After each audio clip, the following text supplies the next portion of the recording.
Seven mechanical engineering seniors at Trine University started a project to fulfill the requirements of the AIAA Design Build Fly competition. The AIAA DBF project requirements consisted of building two aircraft, a production aircraft and a manufacturing support aircraft. The production aircraft must be able to fly with a full 32-ounce Gatorade bottle and be able to come apart into subcomponents in order to be loaded into the manufacturing support aircraft. The manufacturing support aircraft would need to fly both empty and with the subcomponents as its payload. To compete in the competition, the team needed to produce each aircraft to fly and be able to complete a 360-degree turn in each direction. The aircrafts would then need to land with no considerable damage to the aircraft and thus pass proof of flight inspection. Ultimately, the final goal was to attend and participate in the AIAA DBF competition. Mission 1 required the manufacturing support aircraft to be flown empty. The aircraft was to fly 3 laps and land in 5 minutes or less. Mission 2 required the production aircraft to be broken into its subcomponents and loaded into the manufacturing support aircraft. The manufacturing support aircraft must then fly as many laps as necessary to move every subcomponent of the production aircraft. This mission must be completed in 10 minutes or less. Mission 3 required the production aircraft to be loaded with a full 32-ounce Gatorade bottle and fly 3 laps in 5 minutes or less. The bonus mission required the production aircraft to be fully assembled in 2 minutes or less, starting from the subcomponents used for Mission 2. Shown is the course layout that would need to be flown.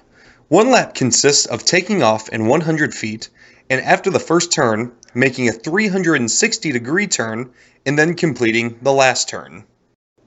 Planes are built in different locations due to financial and manufacturing purposes.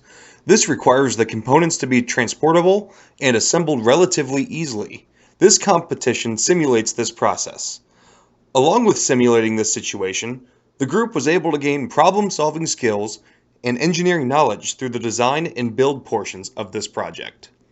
The thrust for these aircraft comes from a front propeller system controlled by a brushless DC motor. The power applied by the motor was dependent upon the input given by the pilot. This was countered by the drag caused by the aircraft. All the components caused some form of drag, but it was ensured that the thrust could counteract the drag. The premise of how aircraft fly is due to lift along a wing. The lift is due to the pressure difference over the wing. As the air flows over the wing, the velocity of the air on the top of the wing is faster and creates a lower pressure. With this, the high pressure on the bottom of the wing applies a force to the underside of the wing, otherwise known as lift. Both of these aircraft were checked for stable flight. This included checking the change in moment coefficient as the angle of attack changed to ensure stable longitudinal flight. The lateral roll and yaw derivatives were also checked. The different modes were checked to ensure stability. The manufacturing aircraft was designed to house the components of the production aircraft, and the shape of the fuselage was chosen to maximize the volumetric efficiency. As shown in this clip, the aircraft experiences excessive drag and was unable to turn in the air. After this flight, the size of the aircraft was reduced as well as adding a larger taper to the nose of the aircraft to reduce the drag. This aircraft was then flown and able to complete the proof of flight requirements.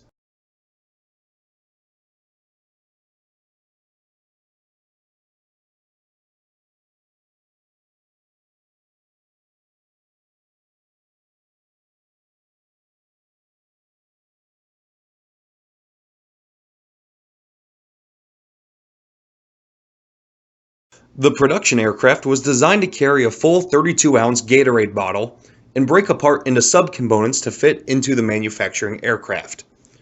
The production aircraft was able to fly and maneuver. However, when the manufacturing aircraft was redesigned, the dimensions of the production aircraft needed to change as well.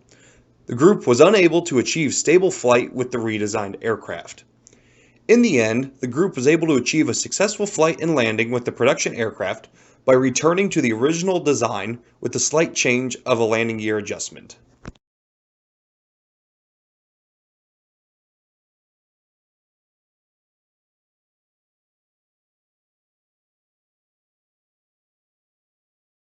As shown in the videos, each aircraft was able to fly and complete the necessary maneuvers, as well as land without considerable damage, thus passing the proof of flight requirements.